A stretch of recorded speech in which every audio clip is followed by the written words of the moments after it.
We still know. Yeah.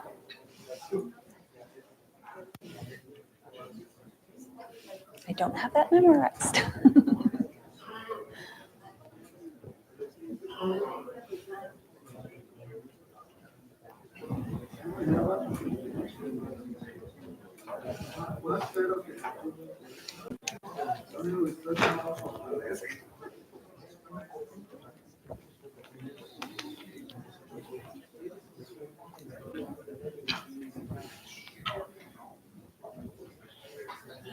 There's a lot of people from geophysics. Good.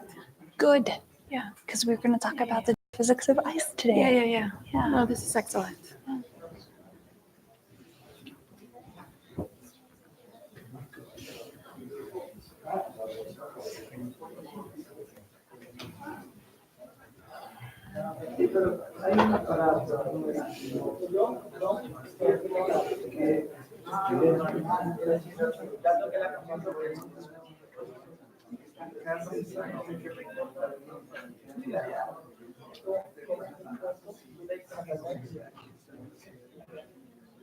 Do you want me to go sit over there until you introduce me, or am I cool right here? You're cool right here. Cool.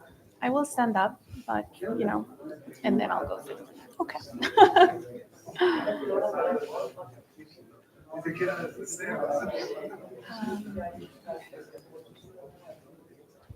We have 2 more minutes. Yeah, that's good.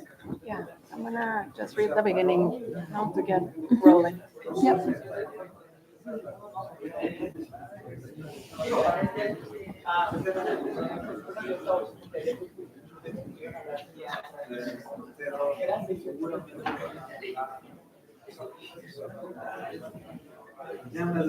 What is RNA?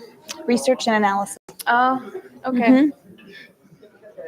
I will say that out loud because it's not clear to me. Okay. It's, NASA jargon. Yeah, which I'm full of.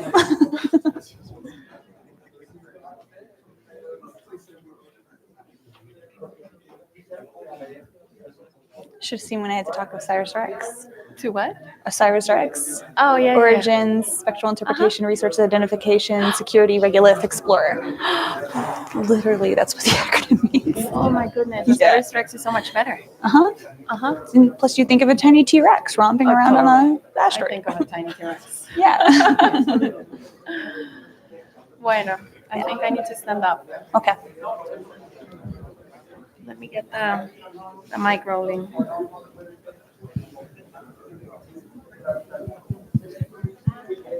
¿Me escuchan? Sí.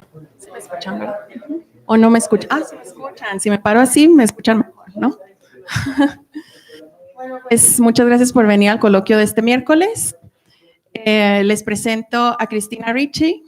Ella es quien va a impartir esta plática y voy a leer su semblanza en inglés. Su plática también va a ser en inglés. Así que, bueno, empezamos. Dr. Christina Ritchey is the Program Manager for the Solar System Exploration Science Research and Analysis Office at NASA's Jet Propulsion Laboratory. Dr. Ritchey provides guidance on the proposal process and trains researchers within the community on best practices for proposal submission and review.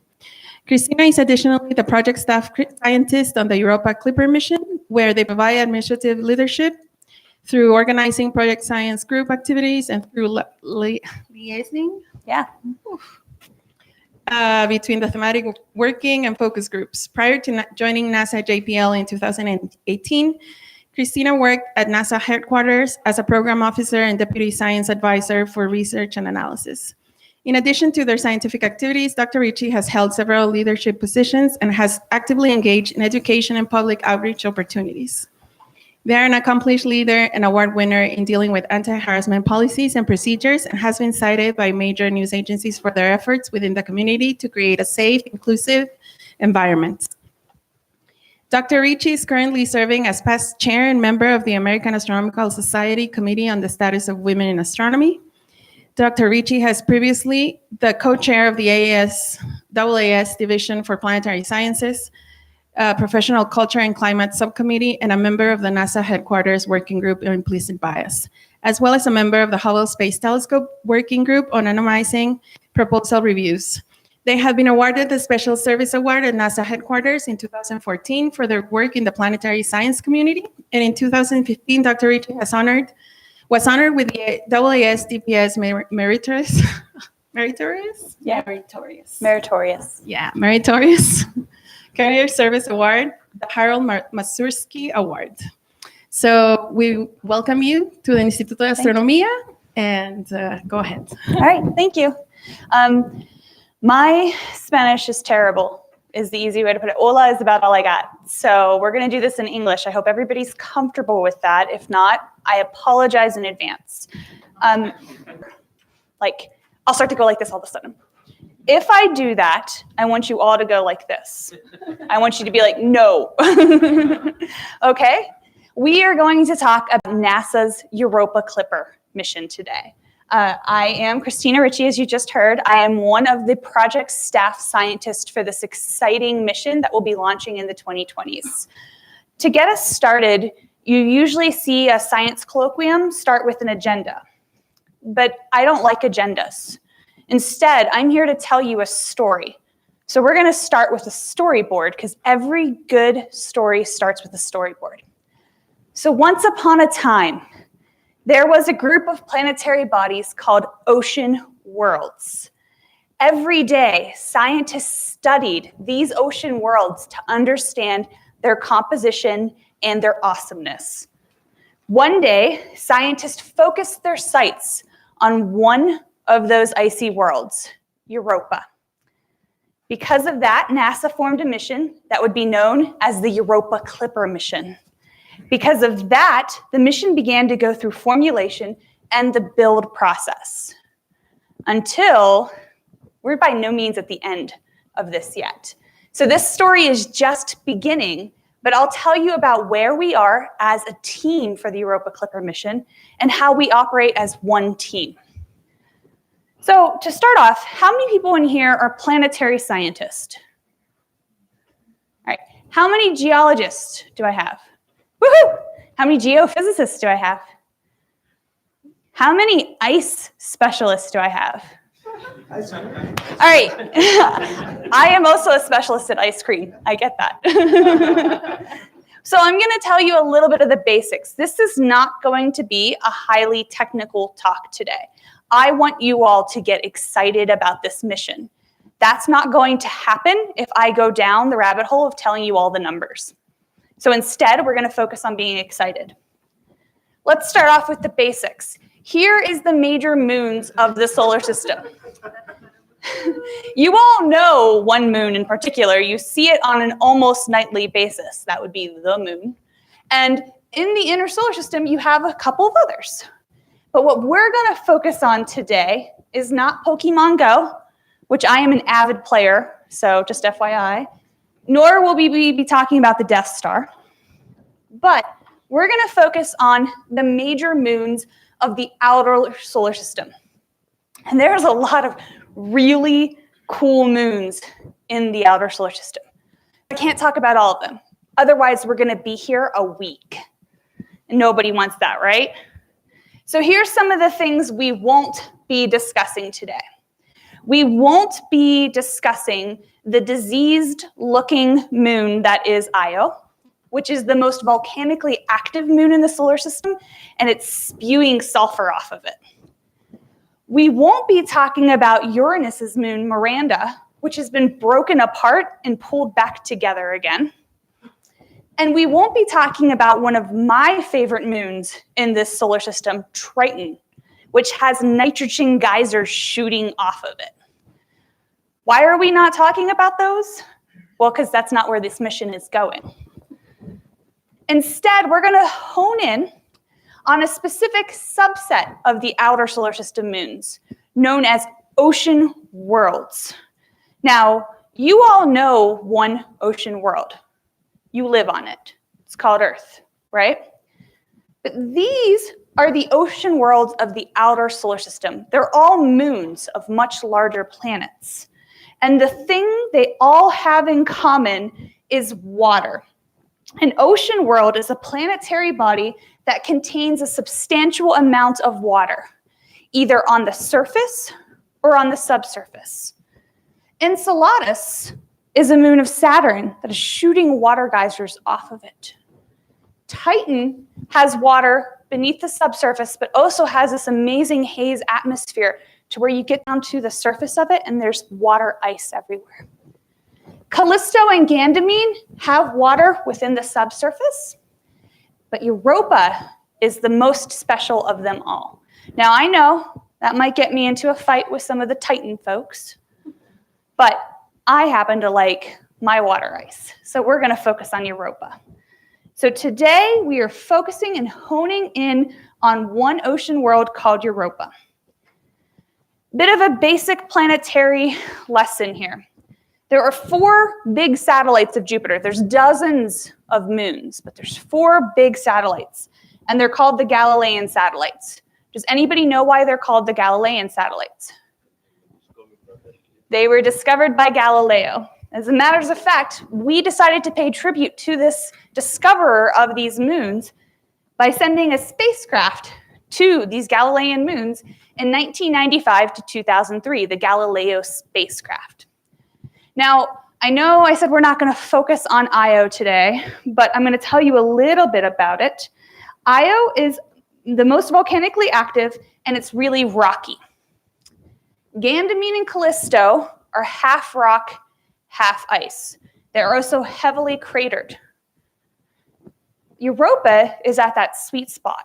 It has an iron-nickel core, and then it has this surface above it of water, and what we know of on the outside of it, water ice. So a huge shell of water ice. Okay, here's some basics on planetary science, so you can all say you're planetary science experts at the end of this. I can't give you PhDs, I'm sorry. Cratering can tell you how old a surface is. The more craters, and the more you see craters on top of craters, the older it is. For perspective, Callisto is the most cratered moon in the solar system. It's also considered the oldest at 4 billion years old. So for age perspective, Callisto is 4 billion years old. How do we know what's inside a moon? Especially when we haven't actually landed on the surface of that moon. Of all those ocean worlds, there's only one surface that's been landed on, and that's Titan. And we got back about 15 seconds worth of data. How we know what's inside of a moon is via magnetometry and radio science gravity data. So magnetometers and radio science are critical to understanding the interior parts of a moon. Planetary differentiation is a thing that really big objects like planets and moons do. This is the process of separating out different pieces of the planetary body as a consequence of their chemical or physical behavior. So think about it this way. The body develops into compositionally distinct layers. You get yourself a core, a mantle, a subsurface, a surface. Do we know a planetary body that looks like that? Earth, right? So we know of planetary differentiation. It's what we live on. Tidally locked is a moon that rotates in the same amount of time it orbits. The Earth's moon does this.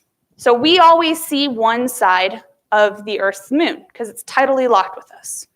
As a result, what's the other side called? The dark side, which is also an awesome Pink Floyd album, right? Sometimes scientists like to be fancy sounding, and they say one-to-one synchronous rotation. We're not going to use that today. We're going to go with tidally locked. So the same face of the moon faces this planet at all times. Also, if you are closer to the main body, you orbit faster. Think about it that way. Basic physics there. Europa is tidally locked, and it rotates every 85 hours, or 3.5 days. It's fully differentiated, and the surface temperature is between 50 and 100 Kelvin. It's extremely cold, so we know this is all solid water ice on the surface. But when you look at the surface, you see a lot of geological features occurring. We have only a few craters. Pwyll is one of those craters. It's the one that I show in the example for craters there. She's going to give me a pointer. Yeah. Awesome. Thank you. So this is Pwyll, which I can't say properly because I'm terrible at Spanish, but I'm also terrible at the Celtic language as well. So this is one of the craters you can see, but mostly there's no craters on the surface. That tells us the surface is processing and relatively young. The surface is somewhere between 80 and 120 million years old. Compare that again to Callisto, which is 4 billion years old. On the surface, we see rigid planes, which are these little lines you can see junting across the surface.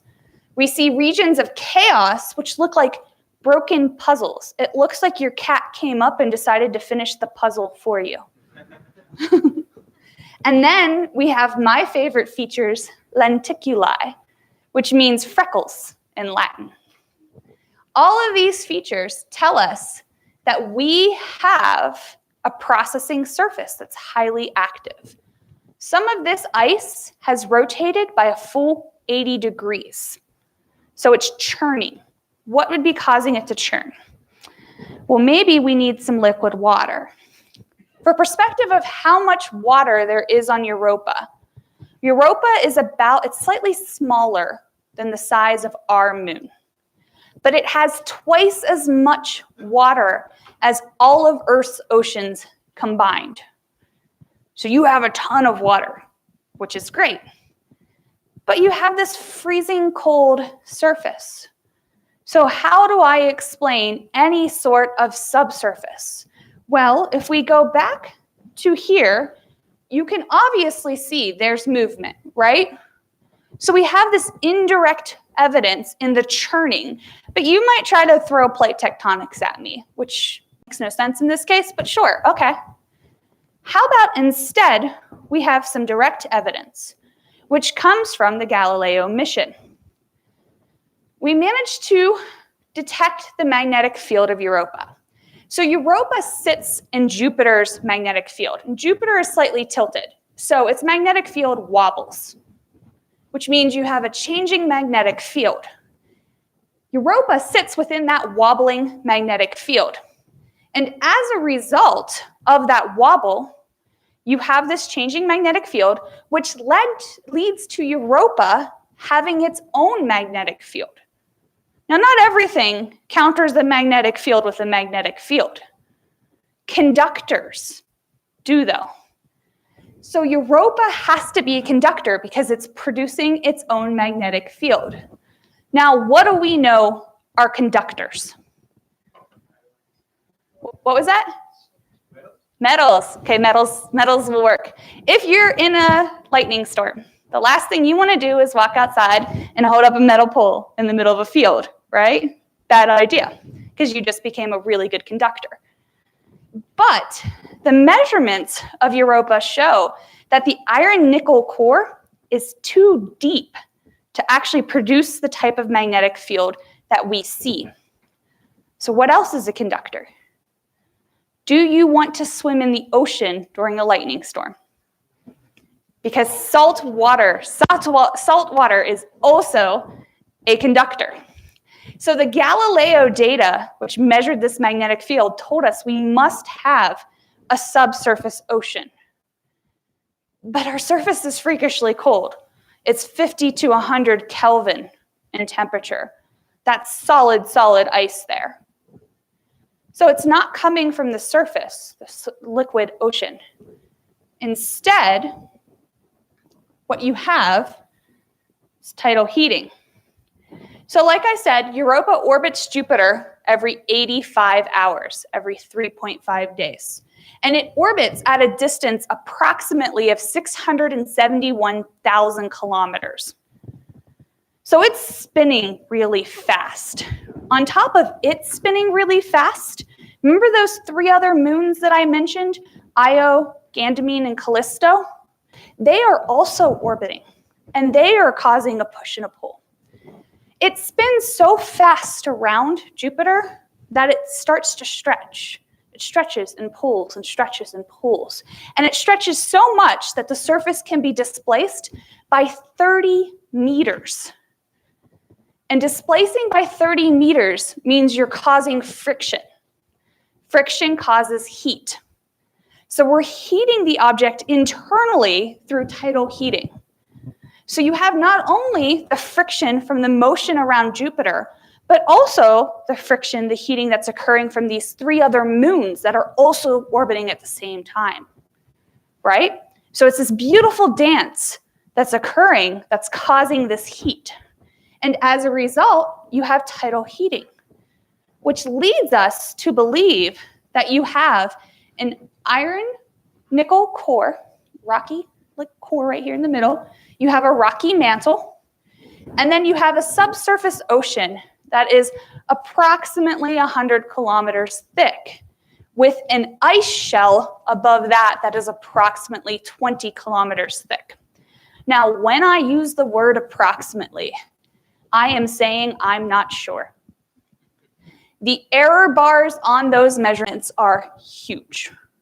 It could be 100 kilometers thick of ice. I hope not. It could be 15 kilometers thick of ice. I'm rooting for that one. Are they measurements or are they models? They are measurements taken from Galileo that were then put into models. We don't just use data as in, ooh, I see a pretty object, I take a picture, it's very pretty. All the results are there. Instead, you take the measurements you receive, you put them in models, which gives you the data you want at the end, right? So this is a combination of both models and data, which is good. You need both to be a successful scientist. So this is what the data and the models tell us, is that we think we have this rocky mantle. The problem is we don't know how squishy, how densely packed that mantle is. We don't know how hot that mantle is, whether or not it's producing magnetism, right? We want to find this out. I'm probably going to be one of the few scientists who gets up in front of you and says, I don't know everything, because I don't. I want us to go explore Europa so that we can find out more.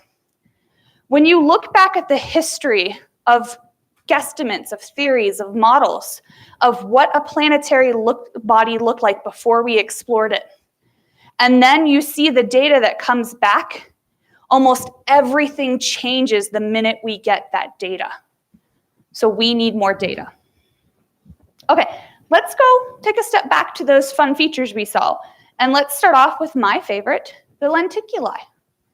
So the lenticuli are actually an example of convection. Now, when I talk about flow today, I'm going to be talking about ice flowing. I know that seems confusing, but trust me here, ice flows. How many of you have ever seen a lava lamp before? Show me your age. No. Okay, so a lava lamp is an object, like you see the example here, where there's a heated base and the wax is sitting at the bottom. And then as the heat becomes applied, the wax rises up and it bubbles to the surface. Something similar is going on at Europa. You have a bunch of ice, we'll say, a bunch of ice down on the ocean floor, the bottom. And you have this heat coming up from it. And it causes some of that ice to move upwards. And it bubbles to the surface where it comes in contact with the cold, stiff ice. And that bubbling is the little tiny domes and pits that you see that are the lenticuli. So that's convection. The bands are convection on a much larger scale. So if you were to take the ultra technical device available to you that is Photoshop, and you were to cut out that red band there, you would see where the features on each side of that band actually line up. So what would be causing these bands to occur? Sam Howe, who's a scientist at JPL, created an animation showing how these ridges, these bands, form. So I want to remind you that the coldest part is the surface. That's at, let's say, 100 Kelvin, right? So cold is red, warm is blue. I know it's the opposite of every faucet you've ever seen. All right, but blue is warm. You're about to see a bunch of white stuff churn up. That is material from the ocean floor. This is over 1 million years. So let's see what this looks like. All right, so you've got that convection happening. As a result, the cold, stiff ice starts to break apart in one area, It basically gets out of the way of the warmer ice, and then it fills in, which is great for us with an orbiter mission because we'll be able to see, hopefully, some of the ocean material, the floor material in these red bands. I should note, too, these bands aren't really red to your human eye. This is a highly contrasted image. Europa is actually the smoothest surface in the solar system since it's all ice. The albedo is 0.64, which means it's the most light reflective surface for a moon in the solar system. It shines real bright. All right, so we've learned about bands, we've learned about lenticuli, we've learned a little bit about convection. Let's talk chaos. Chaos are those jigsaw puzzle piece areas where it looks like stuff has broken apart. And there's a lot of theories behind what those are. One of the most prominent theories out there is that warm water rose up, it started to break apart the surface, but then the surface refroze, and you have a subsurface lake as a result. So some of the surface broke off, but then it redomed over. And you can think about this in the way that you melt ice. So as you melt ice, the volume decreases and the surface starts to collapse. How many of you have looked at shave ice? Frozen ice concoction, you'll start to see it collapse. Now imagine that you put the shave ice into a super cold environment that's constantly causing the top to refreeze and redome. You're going to have little pockets. We believe those little pockets have lakes. That is the chaos regions.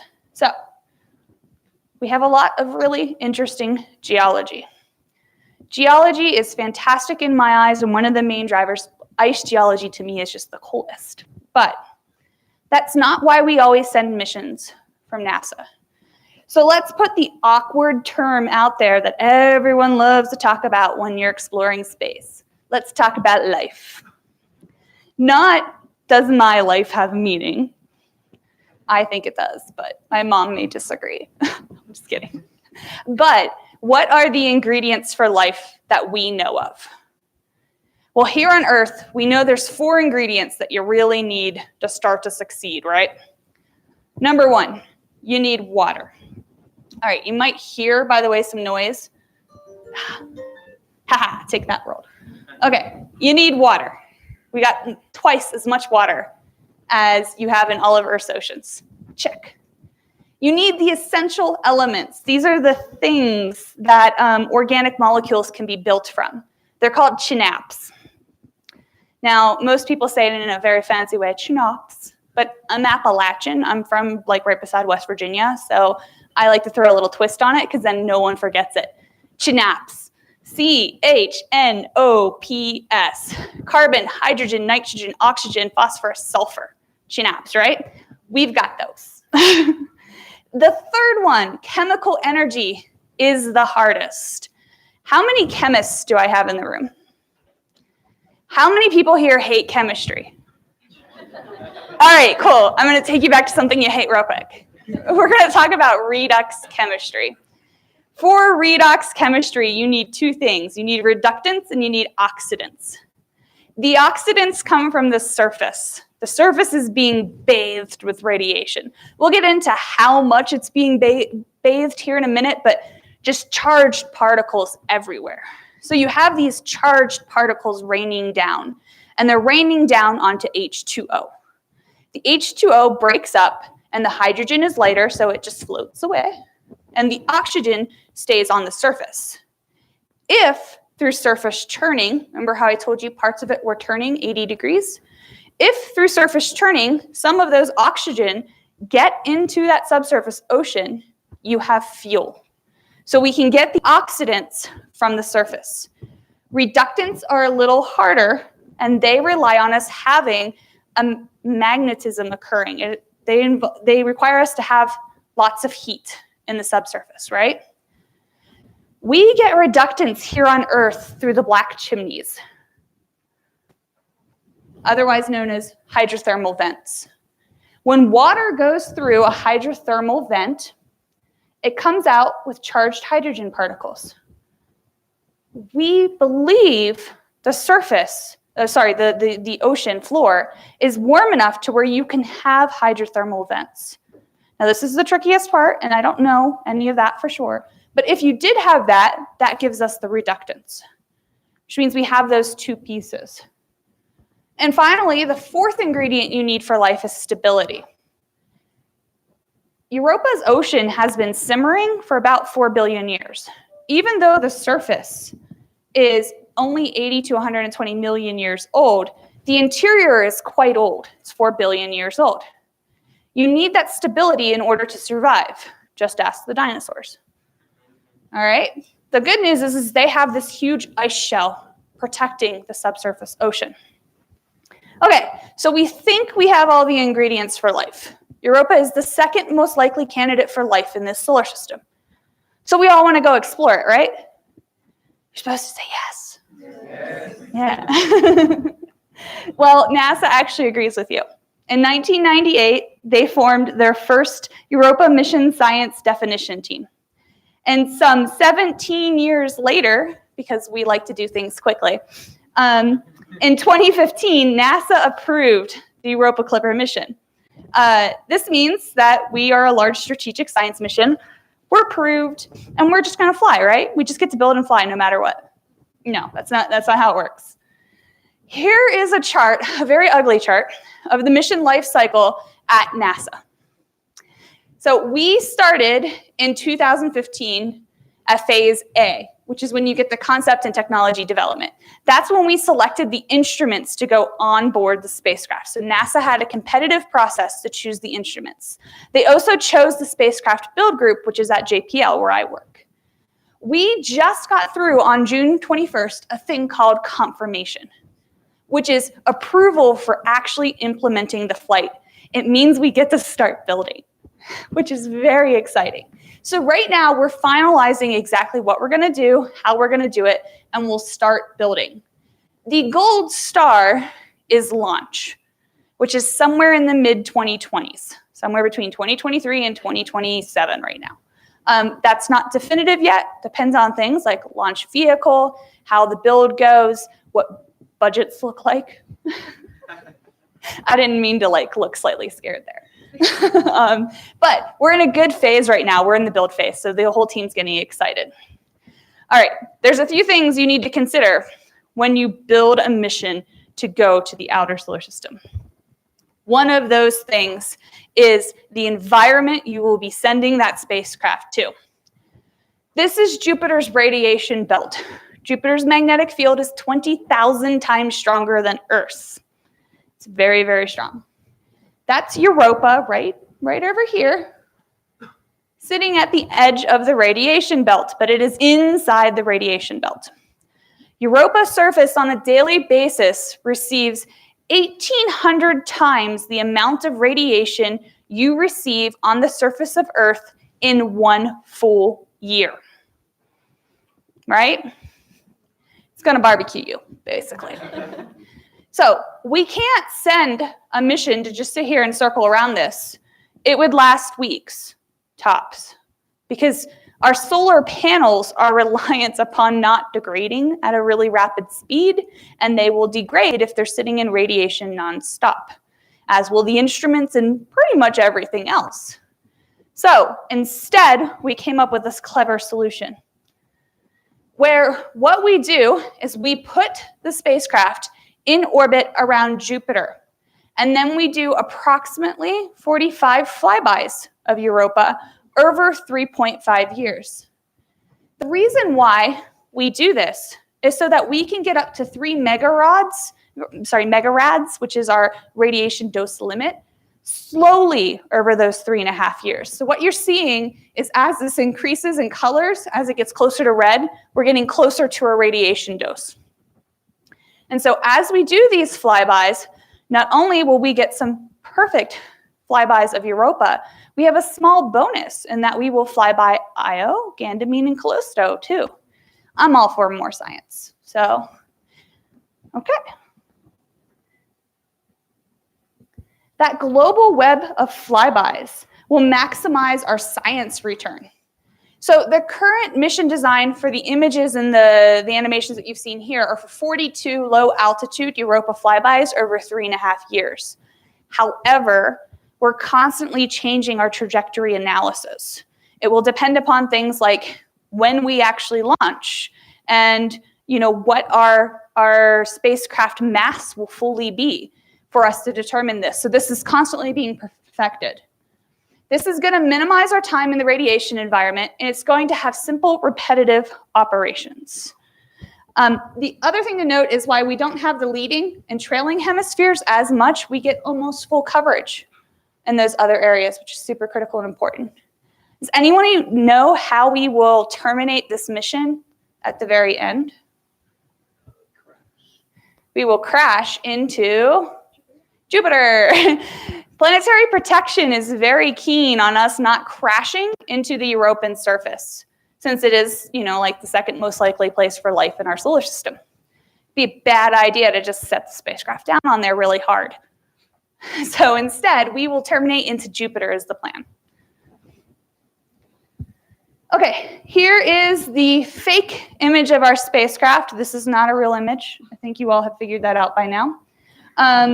For size, from tip to tip of the solar panels, that's about the width of a basketball court, or sorry, the length, the long part of a basketball court, right? The high gain antenna, let's see if I can point it out for you. Right here is about 3 meters. And the magnetometer boom here is 5 meters. There's a large radar. You have the 16-meter long radars that are coming out from the spacecraft, and then you have the smaller, the VHF antennas down here. And so we have this suite of instruments. It's going to be both in situ and remote sensing. We have 9 investigations on this spacecraft. 10 instruments if you count each camera as one. So we call them investigations. It's a combination of 2 different things. In situ, which are forward-facing, and they're the ones that are sniffing and tasting the air around them. And then you have the remote sensing instruments. These are the ones that are looking downward as you go across the surface with their binoculars and investigating from afar. For the in situ, for the smelling and tasting instruments, we have a mass spectrometer called mass specs. This is going to be sniffing the atmospheric, the tenuous atmosphere. We have SUDA, which is our dust analyzer. All the stuff that gets kicked off from the surface will be analyzed by SUDA. We have the magnetometer, which is doing the same measurements that the Galileo magnetometer did, but in greater detail and sensitivity. So this is going to tell us whether or not there's a subsurface ocean, what the thickness of that ocean might be, and perhaps even tell us the salinity, the salt content. And PIMS is a plasma instrument, which is going to be acting as a Faraday cup and basically studying the plasma environment. So those are in situ instruments. I do not have the data on what wavelength range these will be and what molecules they're looking for. So when we get to Q&A and you really want to ask that, just know that you will be responded with, I don't know. So save it for another time. No, because we're not even in the build phase, we're just starting the build phase of this spacecraft. So we have set parameters right now, but those might get narrowed down or fine-tuned depending. Now, for the remote sensing, you have the Europa UVIS, which is a lot like the Hubble UVIS instrument. This is an ultraviolet spectrograph, which studies the surface, atmosphere, and composition. It's also going to be looking for plumes, for hotspot activity, right? ICE is the instrument, the imaging suite. It's got 2 cameras. You've got the wide-angle camera, which is going to do stereo mapping and 3D color images. And then you have the narrow focus camera for the close-in flybys. We will get as close as 25 kilometers of the surface. So within 25 kilometers, that's impressive. And when we're doing that, the narrow angle camera is going to be able to measure approximately 0.5 meter per pixel. eThemis is the thermal imager. It's going to be looking for hot spots. MICE MISE is one of my favorites because before I became an administrative person, I was a lab astrophysicist, and I actually did infrared spectroscopy. And MISE is our infrared spectrometer on board. So it's going to be measuring the chemical fingerprints and doing the composition of the surface. It's also going to be working hand in hand with SUDA and mass specs, which are studying the composition above the surface. And then we have REASON, which is the ice penetrating radar. The really cool thing about radar and Europa is that Europa's surface is all ice, highly reflective, right? Ice is very transparent to radar, which means the radar waves, they bounce on through, they go straight through the ice, no problem. They wait till they hit liquid water, and then they come back to us. So we're able to measure things like, are there lakes under those chaos regions? How thick is that ice shell? How, is there actually a liquid? Hopefully we'll be able to get the whole thickness of that ice shell and that ocean underneath. That's what we're aiming for with the radar, with REASON. Okay, so we have all of these instruments. The nice thing about Clipper is that we are doing synergistic science. Everybody gets to turn their instrument on each and every single flyby. We have made this so that nobody gets priority. They all turn on and off the same way each flyby. So, because of that, we're able to get gravity data each flyby. We're able to get magnetometry and plasma data each flyby. We're able to get imaging each flyby. We're able to get infrared each flyby. We're able to get thermal measurements each flyby. We're able to get radar and ultraviolet and gas and dust mass spectroscopy each and every single flyby. This is important for when you're actually trying to have all of your instruments work together towards one main science theme. So here's an animation of those flybys. This is just one as an example. I will note this has been sped up. We are not going to crash land into the surface, I promise. And you'll be able to see each instrument as we get closer, how they have to turn on. Some of them will scan from afar. Others, you'll actually see we have to scan the entire spacecraft. Some need you to go off of the actual surface in order to take those first measurements. So here we go, we're going in. I want to see us. Come on, little spacecraft, there we go. All right. As we get closer and closer, you'll see each of the instruments continuously turning on. I'll note that when we're not aimed at Europa, we are aimed at the sun because we're soaking up as much of that energy as possible. Here we go, we're going in. I wish we sped it up a little bit more. This is always the part that makes everybody go, ooh. Here we go, we're going in close. Flyby time. And then it basically does everything in reverse on the way out, so we're not going to wait for that. Okay, so all of these instruments have their priorities, their requirements for what they want to succeed, right? Each one has its own unique requirements. That is not what a mission is. A mission is a group of instrument scientists, investigations, and other scientists working together to come towards main science goals. Our main objective, our main goal with this mission is to explore Europa to investigate its habitability. And we are doing that through answering science questions that are focused on the ice shell in the ocean, the composition, the geology, the activity on the surface, and we're looking to reconnaissance. We're looking for spots where, future missions may be able to land. Should there be future missions that go to Europa?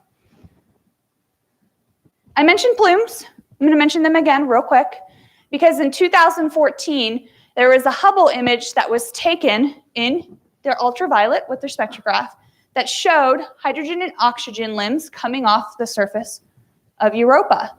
And that was one of our first hints as to whether or not there were plumes coming off the surface. The next hint actually came about a year or two ago, about a year and a half ago, from Shinji Jiao, who's one of the scientists on Europa Clipper. He was going back to some old Galileo data. There was this one subset of Galileo data that had this weird magnetic blip to it. And everybody was like, something is wrong with this data. And so they just tossed it aside and moved on to the useful data. Shinji decided to go back and input the parameters of a plume into his code to run with that data. Guess what magically came out as a plume? We believe Galileo flew through a plume, and we did not know it until only a year and a half ago. So, plumes are awesome. This is one of those things that we definitely want evidence of, and we want to get as much studying from them as possible. One of the nice things about our mission concept is that we have tons of coverage and potential plume regions. And because we're running all the instruments on each and every single flyby, we'll be able to prioritize the instruments that are looking towards plumes. So we'll be able to actually look at this. Galileo only came within, I think, about 100 kilometers of the surface. We're coming within 25. So if Galileo did it, we're actually pretty likely, in comparison just to height comparison, to be able to achieve this goal of flying through a plume. It is not one of our main goals or objectives, though. I should note that. Now, I want to end on talking about the one-team mentality, because I've mentioned that we have these 9 investigations, these 10 instruments, we have all of these different goals to achieve. Within the green box, the Europa Clipper science team, it currently is approximately 120 people. It includes folks from the project science team like myself. It includes folks from each of the investigation teams. And it includes folks that are experts in particular subjects that we need help with. The nice thing about this is that all team members have the opportunity to participate in planning efforts and strategic planning opportunities via our thematic working groups. And the access to the data products and the process of participation in team publications is codified in our rules of the road. Everyone on the team gets access to the data, including our participating scientists. We are one team. As is often true in science, by the way, this quote comes from Bob Pappalardo, our project scientist. As is often true in science, it is at the overlapping boundaries of our subfields that the greatest insights and discoveries will be made. You get the best science possible when everybody is working together towards one goal. And so we created our team structure for our working groups such that we had one overarching working group, the habitability working group, which really focuses on making sure we're hitting our science goal. And then our 3 other working groups, interior composition and geology, look at our 3 key objectives: characterizing the ice shell, understanding the habitability through composition and chemistry, and understanding the formation of surface features. So each of these groups are working towards their science objectives, and we have another group working on the science goal. And with that, I'm going to say thank you, and I'm going to take questions while we watch one more artist simulation of us flying by, because who doesn't love a good animation? Thank you. So now we can ask, podemos hacer preguntas en inglés, si se animan, o en español, y yo lo traduzco sin problema. Entonces, ¿quién se anima a hacer la primera pregunta? Questions? Comments? Concerns? No, I'm just kidding. Don't tell me your concerns. No. You expect the 3.5-year duration of this experiment, or several 3.5? So right now, The idea is to... Our main mission is for 3.5 years. Okay. If we have enough power supply, if our solar arrays have not degraded substantially, and if everything's working as planned, we could ask for an extended mission, but we don't plan for those. So you have to actually request from NASA an extended mission and then get approved through a review process. So 3.5 years is what we're looking to achieve. We will have them in both the subjovian and the antijovian hemispheres. So, the first half is in one, and then we flip to the other to get that maximum coverage. Okay. Yeah, I asked this question because I think it's important to have the time variation of whatever. I like to Whatever you find. tell people about a story about a little tiny exploration rover named Opportunity. Have we all heard of OPI? Yes, yeah. OPI was supposed to go 500 meters and last, what was it? Like 3 months? 3 months or something? 90 days, I think. Opportunity lasted 15 years and went a marathon. So Cassini had multiple extended missions afterwards. Hubble has had multiple extended missions and has been doing great. But that's not the standard for our achievement of our requirements.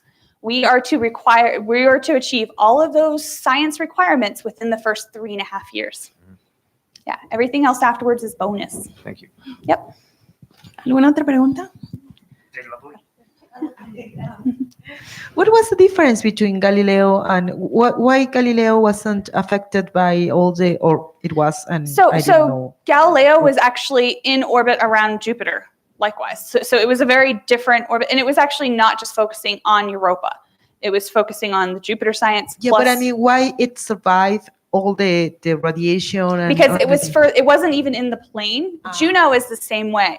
So Juno is doing orbits of Jupiter, but it's at least outside of the orbital plane as it does it. We have to sit within the orbital plane of the radiation belt because that's where Europa lies. Oh yeah. So, yeah.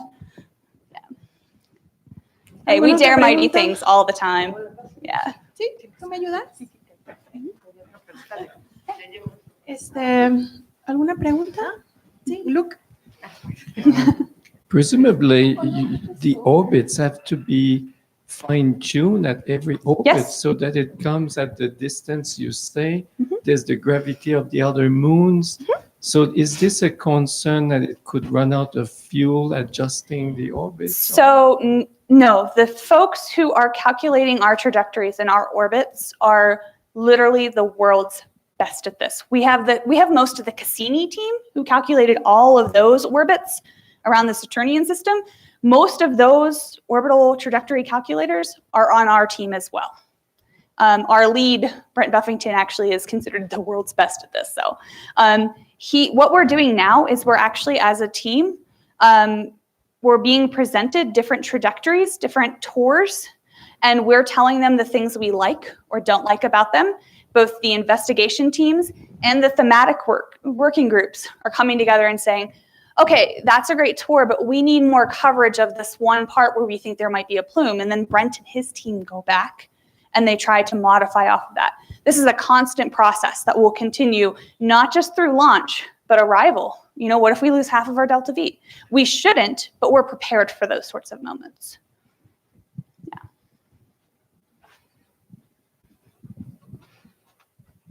Thank you very much. Yeah, Your talk thank you. was very nice. You're welcome. I really loved the way you started it. Oh, thank you. I have two questions. One of them is if one of the targets of the mission will be the region where Luis Proctor and colleagues think there is subsumption on Europa. And the other one is what is the expected resolution of the images? Okay, I don't have the spectral resolution on hand. So we're building right now. And each of the instruments are being built. So until they're fine-tuned and perfected, I'm not going to be able to answer. The timeline to know? So the timeline to know those are within the next couple of years. Okay. We're starting to bend metal soon. So, and the first question was again, sorry? On Europa, Luis Proctor and colleagues some years ago discovered, or they think that there is a region on Europa where there is a subsumption. Some similar to plate tectonics. Luis Proctor is on our team. Yeah. Yeah. And the one of the target of the mission will be this region. Yes.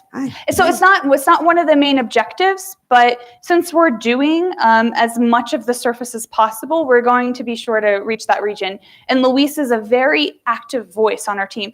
She actually was formerly our deputy project scientist before she became the director of the Lunar and Planetary Institute. And now she's a co-I, so she's a very vocal member of our team and gives very important input. So yes, that will be discussed. Yeah. Awesome shirt. Super.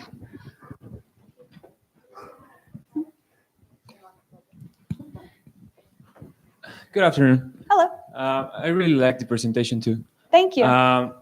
My question is, how long does it will take for the spacecraft to arrive to Europa? Like how many years? Depends upon our launch vehicle. So we currently do not have a launch vehicle assigned to us. NASA assigns launch vehicles. Congress wrote in a mandate that we had to go on an SLS, but there's Space Launch Systems, which is a brand new style of rocket that we are building at NASA right now. However, it's unknown whether one will be available. Should we launch on a conventional rocket like a Delta Heavy or something like that, it will take somewhere around 7.5 years to get there. And we'll have to do that billiards around other planets. We'll have to do gravity assist around multiple other planets in order to get there. Should we get the Space Launch Systems vehicle, the SLS rocket, it will take 2.5 years direct flight. Direct flight. Sounds fun. It sounds scary. So it truly does depend upon our launch vehicle, but somewhere, my guesstimate is between 5 and 9 years using conventional heavy rockets. Okay. Thank you. Yep.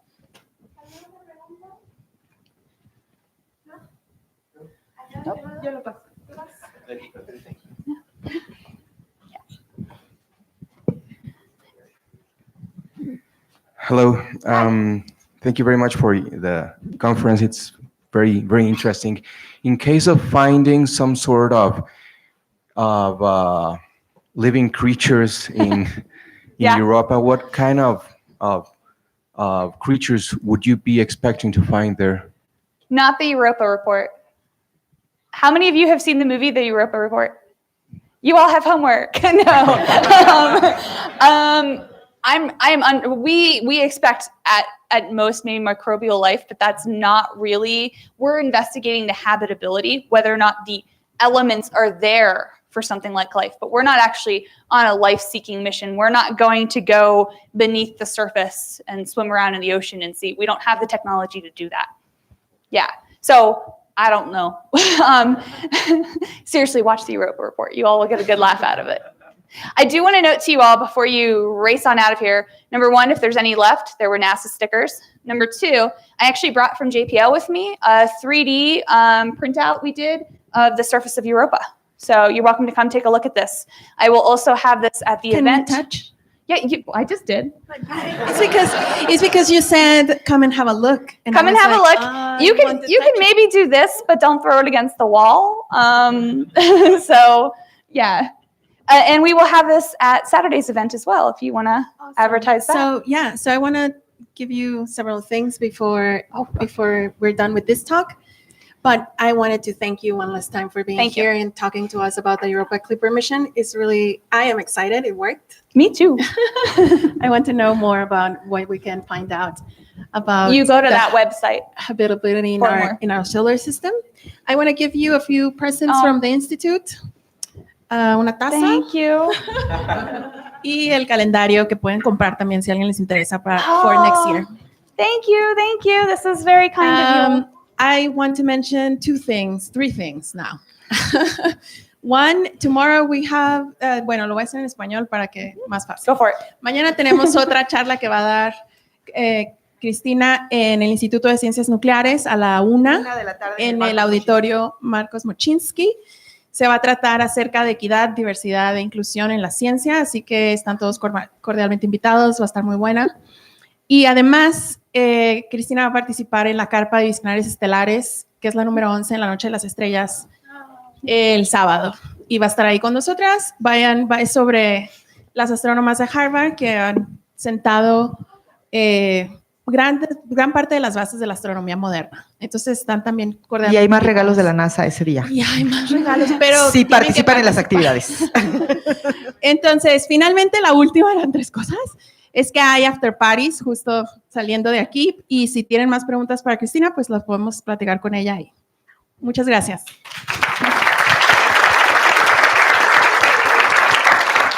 I'll sit these back over here while people. Thank you. Let me turn this off. Thank you. Thank you.